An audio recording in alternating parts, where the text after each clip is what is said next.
Of doubt this week about my abilities as a writer. Oh, all right. Flash of doubt. Yes. And of course, remember, what is doubt? Is trusting and in... yes, trusting in, a 100% trust in... what I don't want. What a definition that doesn't work for you. Right, a definition that doesn't work all for me. right.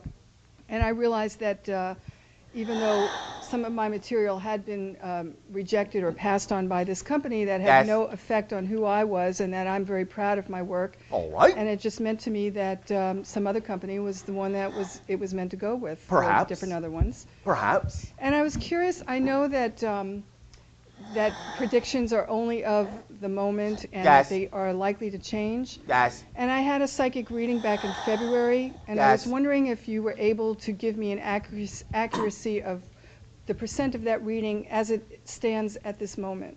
Is it still February? No, I mean, then obviously... 0. Okay. Okay. Every moment you create your reality anew.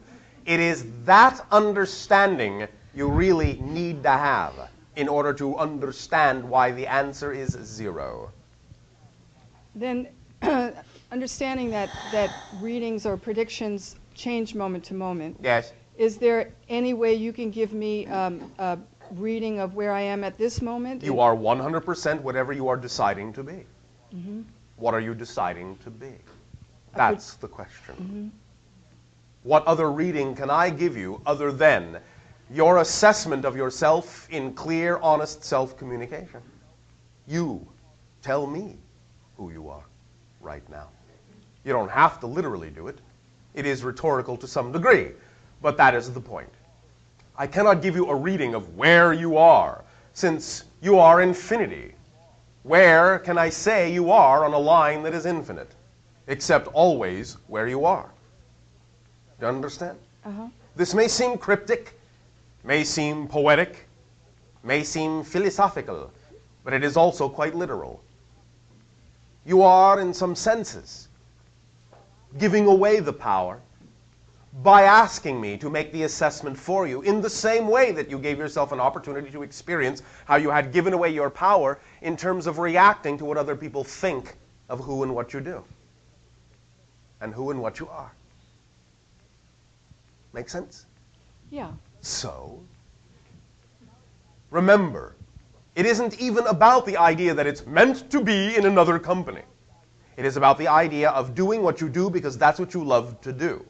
And allowing your reality to reflect it to you in whatever way, shape, or form is representative of the path of least resistance of simply allowing you to be who you are without the idea that it must do this or it must do that. You do what you do because that's what you love to do.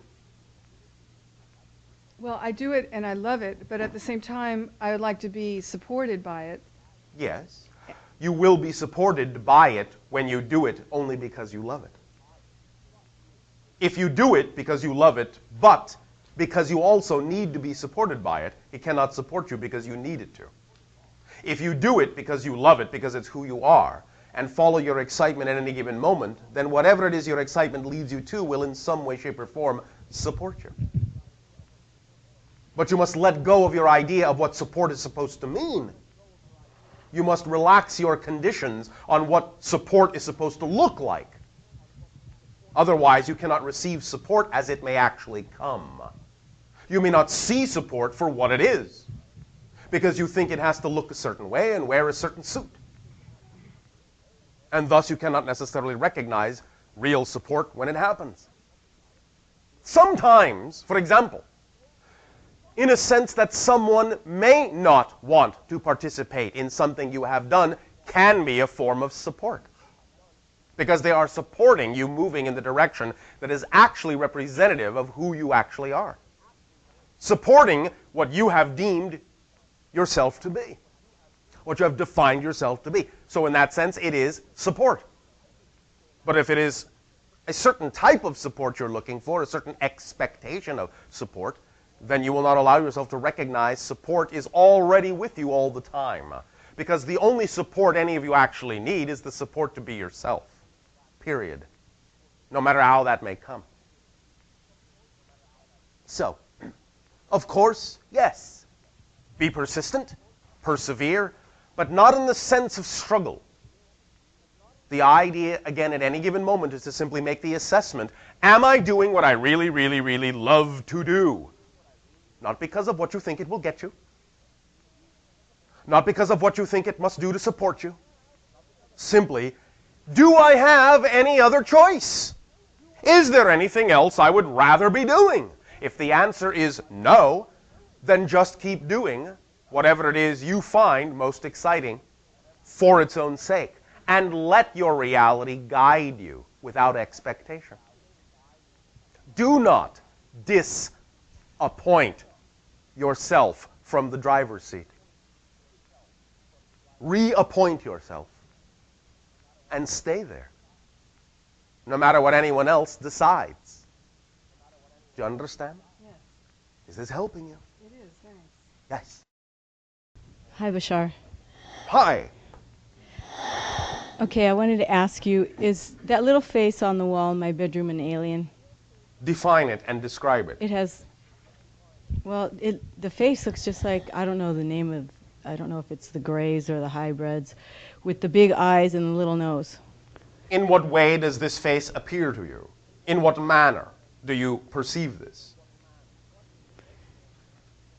What is the nature of the manifestation, is what we are asking. Well, like, it seems like something's watching me or just observing me. Yes. When you say the face on my wall, you are talking about in the a bedroom. phenomenology that is not always there, or something that is always there? Well, it's Part always of the been, wall or an energy perception? it's a part of the wall. Physiologically. Yes. Then in that sense, you can understand that as part of the wall, it cannot be what you would call an actual alien. Okay. Nevertheless, it may be that it is triggering in you memories of actual encounters and experiences. Wow. Do you understand? Yes. Because I just noticed it was there just the other day, so I mean, I don't know. That is simply an indication that your mind is now capable of, shall we say in your language, wrapping itself around more conscious awareness and remembrance of experiences that you are having, and therefore it is allowing itself to see in the patterns in your wall something that will remind you that you've had these encounters. Wow. You understand? Yes. Okay. My second question has to do with the very first channeling experience that I sat in on. The next day, I got a really, really dizzy spell. Yes. This is common. As Wow. individuals will allow themselves to open up new energy centers, allow more energy through themselves, sometimes it will literally have the experience of being disorienting.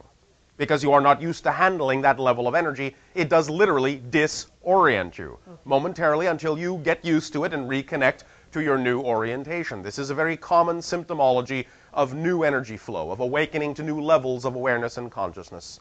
Don't worry about it. Okay, which it lasted 2 weeks, so that's why I was really It is still a concerned. common symptom. Yeah. Sometimes in your world it takes time to get used to new levels of energy.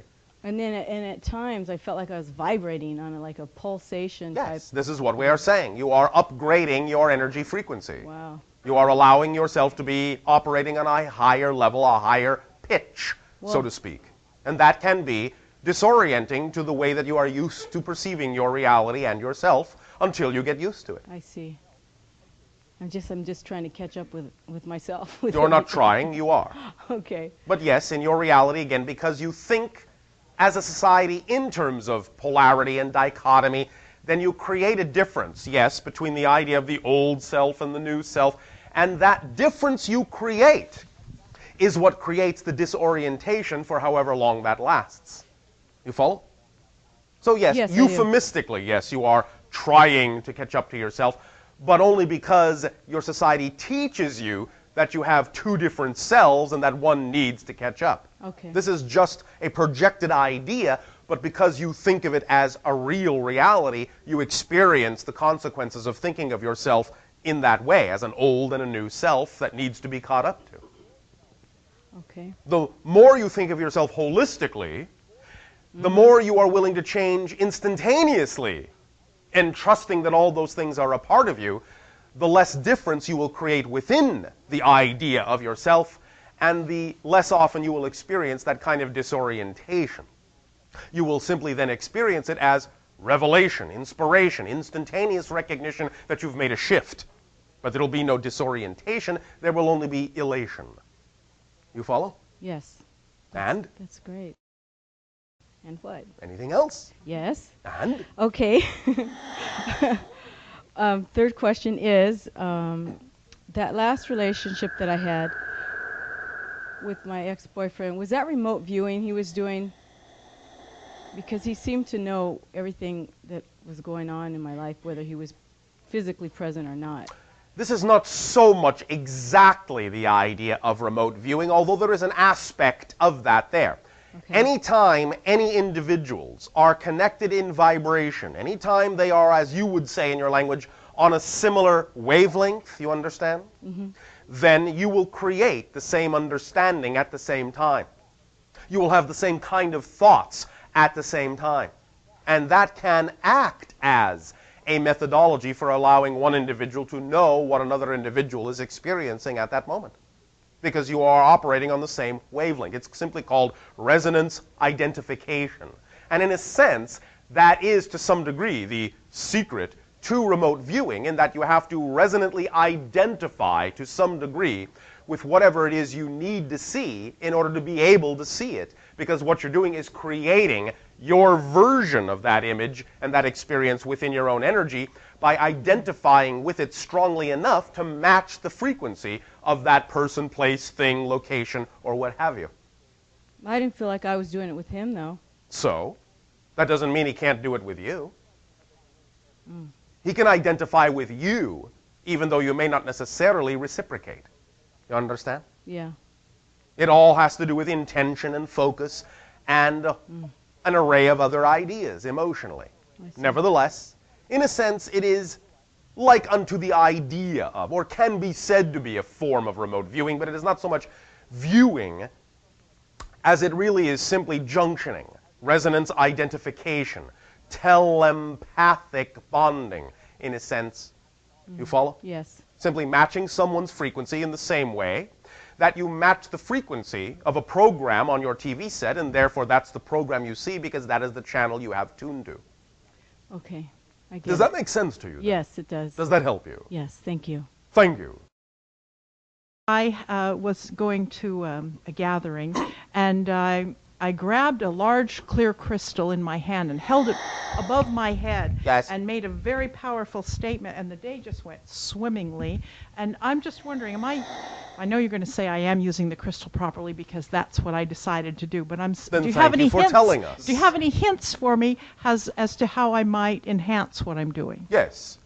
Don't ask. Okay. Just tell. Okay. What you know to be true. I want to tell you something else. Yes. About a year or so ago, I was playing around, having a good time with some sticks and making what I call dream walker kind of sticks. Sticks. And I yes. put a great purple crystal in the top of one just yes. because I thought it was really pretty, and I had yes. fun doing this. Yes. Well, then recently I've read that I don't know, Atlantis or Lemurian yes, or yes, some, Atlantis. It is a recollection of things that you were doing in Atlantean times, so to speak, yes. Can I do it again with this object, or do I need a different kind of crystal?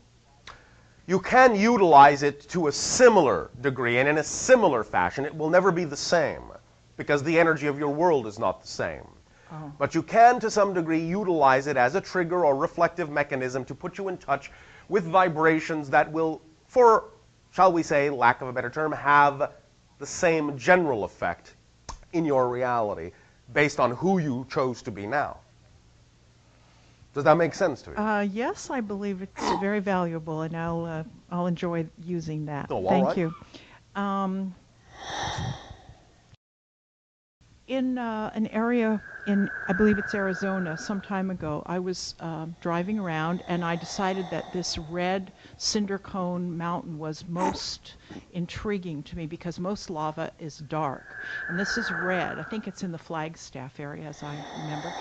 And I was going up this mountain road, and all of a sudden I just had this terrible fear, kind of like in that other mountain pass, and I decided I had to get out of here really fast. Oh, all right. And I'm wondering, my question is, when I experience that sensation, does that indicate to me that there was at some time in my life an experience that has not a pleasant memory, and that's why I'm getting that? Oh, one.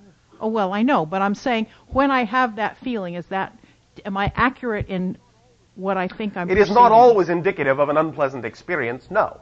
It can be, in your terms, a recollection of something that you find or label unpleasant. At the same time, it can simply be that you allow yourself to recognize that the particular frequency of energy that symbolizes may be something that is simply, in some way, shape, or form, out of kilter or out of alignment with your own frequency, or actually the reverse.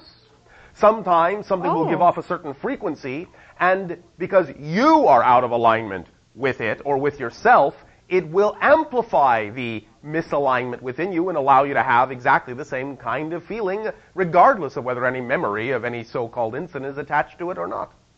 So that could be powerful in telling me that I'm not in alignment with It can be for a number myself. of different reasons, and it's up to your discernment to use it as a tool to meditate on it and see what you get with regard to these ideas or any other idea that might crop up in your imagination as to what that feeling might be from. Always assume that there might be more than one way that that feeling can be generated. And you will then, in those circumstances, allow your imagination to guide you in looking at all the possible ways that such a thing might have come about. And that will give you more insight into all the different aspects and facets of your consciousness. You follow? That's really valuable. I thank you. Because I will again remind each and every one of you that in all likelihood, you will find, relative to the time period you are occupying now in your history, almost anything will in some way, shape, or form at some time have happened to you. You follow? I do. So you can really use these things very multidimensionally in a number of different ways to see many different sides of yourself instead of simply assuming that it only has one causative angle. Okay. Follow? Yes. Then that sort of knocks out my next question. Why, thank you. Okay. Well. Then thank you. Thank you for a wonderful time. You! Good day. Good day, Bashar. You are number 2. Male, you know who you are. Male. Yes. There. Hello, Good day. Bashar. My question is in regards to remote viewing. Yes. Could you describe in detail how remote viewing works? Did I not just do that a moment ago? Not to my satisfaction, Oh, no. all right. Also, can you tell me if remote viewing will eventually or shortly evolve to be used effectively without the use of the written protocols? Second question first, yes. Shortly, I feel within the next 2 decades when... Oh, absolutely, yes. Okay. And also, of course, do understand that there are individuals on your planet now, and have been individuals in your past, that instinctively understand remote viewing and do not need any kind of protocol. They simply go right into it. Okay, it would also still be termed remote viewing as opposed to the protocols designed by the U.S. military. Ultimately, the idea will, again, more simply be understood as viewing, as, again, identification, as junctioning. There will be many different ideas that all say the same thing. And again, to go into a little bit more detailed explanation, there is a paradox to this. The paradox is that the reason remote viewing works is because there's no such thing as anything that's actually remote. Everything is one. Everything is here. Everything is now. The idea, holographically, is that if you can, as we had said a moment ago, junction or identify with a particular frequency that is representative of a place, time, person, or what have you, since everything is based on frequency of energy, even location, you can then understand that that location, in essence, not to confuse your language, is actually not over there, but here, just like everything is. And so by identifying with it, you allow yourself to some degree to participate in it here, because it is here. You allow yourself to experience that location within yourself. It is not actually remote viewing. It is viewing from another angle here and now by identifying with it so strongly, by picking up on the correct frequency so accurately that you call forth from the collective now that particular angle, that particular perspective, that particular experience, and can then reproject it as if it were actually over there, but you know it really is not. That's a little bit more of an explanation. Does that make sense to you so far? Yes, it does. Does that help illuminate the idea a little bit more clearly for you then? More so today than yesterday. Oh, all right. Is Also, there any other aspect of this you wish further clarification on? just could you tell us a few remote viewers from our past? Name a few names that were actually remote viewing as we know it today. Unlike Jesus, Buddha, Krishna, Wavoka, many, many others that you would call ascended masters, even many indigenous people, naturally, can, in your terms, remote view, what you call shamans. Sometimes it is very natural for many children to simply do this instinctively because they have not yet been taught how not to, because they instinctively know everything is here and now and one. Everything in that sense is real to them, therefore it's very natural for them. You will find, if you will take the time, I'm not saying you have to do this, but if you will generically take the time, any of you, to do your research, you will find constantly that your adults are, shall we say, knocking down the idea of what children say they see, of what they experience, that are, in your terms, at a distance. Also, any individual under certain circumstances and conditions, such as that which requires great overwhelming need or desire, will instantaneously, spontaneously, remote view, such as cases where you know that a mother instantaneously knows that her child is in danger many miles away. You follow? yes. These kinds of things are simply trigger mechanisms. These states of being are simply trigger mechanisms that allow you, in a sense, to get out of your way in terms of creating the reflective structure of physical reality illusion and allow yourself to collapse that whole thing into the true here and now and simply see and experience only that aspect in totality that is germane to the frequency you happen to be on at that moment. This is the very fundamental underpinnings of all such things as telepathy, remote viewing, psychic functioning, what have you. It's all basically stemming from the same thing, and that is resonance identification. Because space and time are just concepts that are only different by the frequency they exhibit. Location is not really over there. Location is a frequency idea. An object doesn't actually exist in a particular location literally. Location is one of the properties of the object.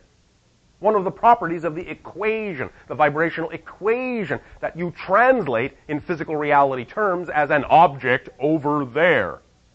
But that's just an equational projection in the same way that you have a reflection in a glass mirror. You know, in a sense, the reflection is not really over there because the reason you see it is because all the light's coming back to you here. It's not really over there. There's nothing in the mirror. The mirror holds on to none of the light, and that's why you see the reflection, which is actually here. Make sense? Yes, so. Yes, it does. Thank you very much. Does that help you? Yes.